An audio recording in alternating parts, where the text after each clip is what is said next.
Nasiraan ba ang imong kalag tungod sa sala mo? Ikaw hapit na malaglag. Gusto ka bang makaagawas niya ng dapita? Pangitaas si Kristo aron maablihan ka.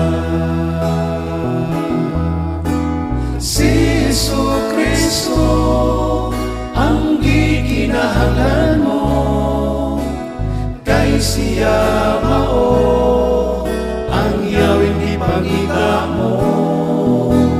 Kay siya lamang ang may katungdanan, pag-abli sa puntahan sa kagawasan. Naninguha ka ba sa pagduol kaniya? Ibati mo ba na kaniya may paglaong ka?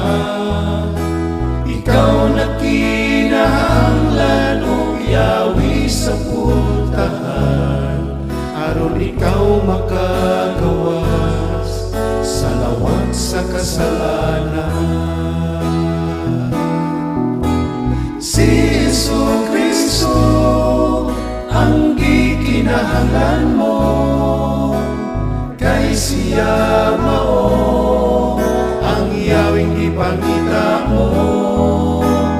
Kay siya lamang ang may katungdanan, pag-abli sa puntahan sa kagawasan.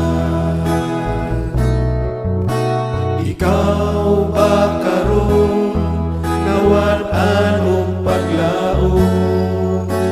Ang kasing-kasing mo nagmasulog, apan aduna pa'y pamaagi igsoon. Duol kang Kristo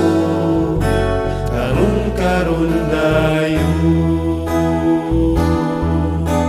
Si Jesu-Kristo ang gikinahanglan mo, kay siya mao ang yawing ipangita mo.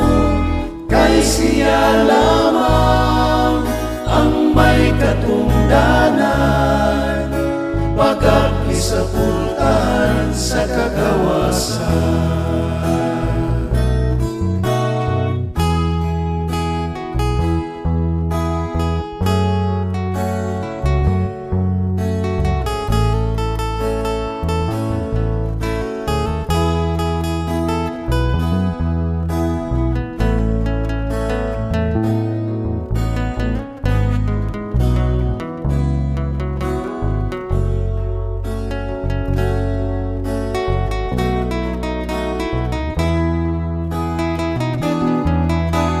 Si Jesu-Kristo ang gikinahanglan mo, kay siya mao ang yawing ipangita mo. Kay siya lamang ang may katungdanan, pag-abli sa puntahan sa kagawasan. Kay siya lamang ang may katungdanan, pag-abli sa puntahan sa kagawasan. Pag-abli sa puntahan sa kagawasan. Si Kristo ang yawi sa kagawasan.